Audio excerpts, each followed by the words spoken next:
Writer Anthony DiComo. Anthony, what is your reaction to the news today? I'm a little bit surprised, only because, leading up to this, the only history we had with these suspensions, a relatively new domestic violence policy that MLB instituted a couple of years ago and gave them the power sort of to unilaterally impose suspensions independent of the legal process. So in the past, we had seen with Jose Reyes, with Jeurys Chapman, and a couple of other players, we had seen 30-plus games, and in some cases significantly more than that. And I think everyone kind of assumed with Jeurys Familia coming down the pike here that we would be looking at 30-plus games. Now, obviously, he got half of that. He got 15 games, and I think it speaks to an exhaustive MLB investigation into what exactly happened that night. So we don't have those details, but MLB did investigate it, and they came to the conclusion, Jonah, that you just read. From a baseball perspective, it's great news for the Mets. Obviously, they will get their closer back in mid-April instead of much later than that. From a personal perspective for Jeurys Familia, I'm sure he's happy that this is just in the past. And, it's a difficult spot for everyone because the Mets obviously badly want their closer. They want him pitching as often as possible, but they are also extremely respectful of this process. It is an extraordinarily sensitive issue, as everyone knows. And Major League Baseball took a lot of pains to get this thing right. That was their goal. They wanted to make sure they were doing the right thing. They were doing the right thing for Familia's family, for his wife, for everyone involved. And, you just hope that that's what wound up happening. From a collective bargaining standpoint, just to enlighten us on the commissioner's powers here in light of this policy, it's interesting that the commissioner says that the evidence, again, reviewed by his office, did not support a determination that Familia physically assaulted his wife or threatened her or others with physical force or harm, but yet he still has the power, even admitting that, to suspend him for this time. That's your understanding? Yeah, it's a pretty unilateral policy, Jonas, and we've seen it with Jeurys Chapman, with Jose Reyes. Neither of those players wound up standing trial.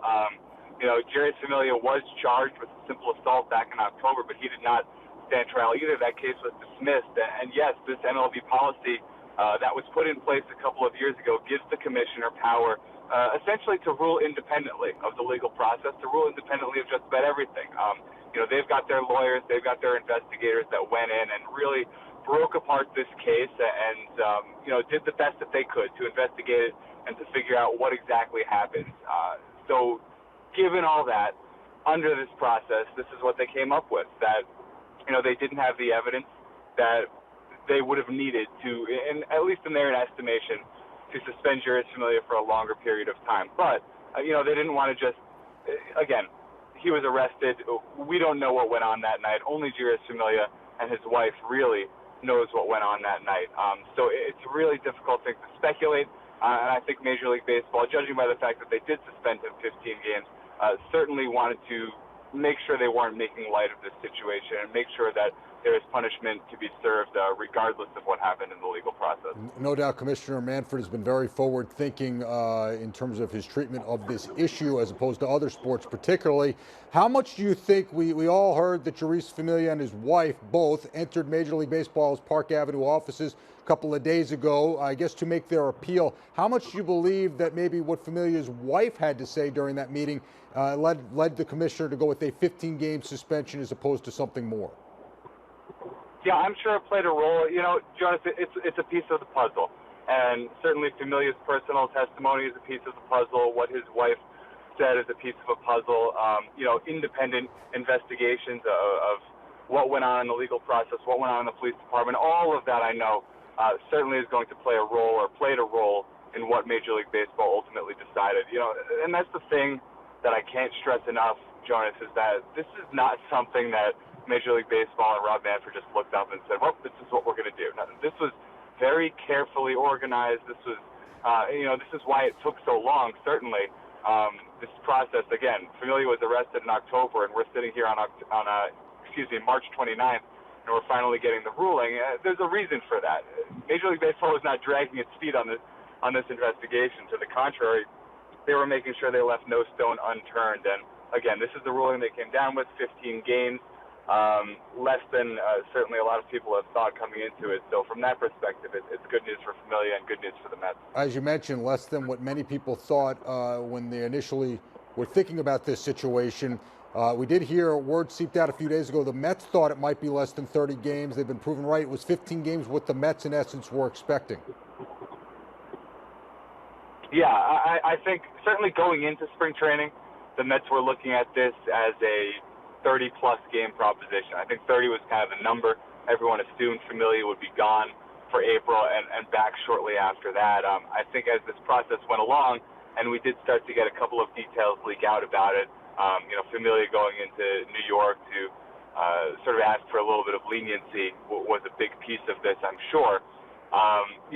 It did start to seem like, okay, maybe it will be a little less than 30 games. Maybe it will be less than 25 or 20. It wound up being 15.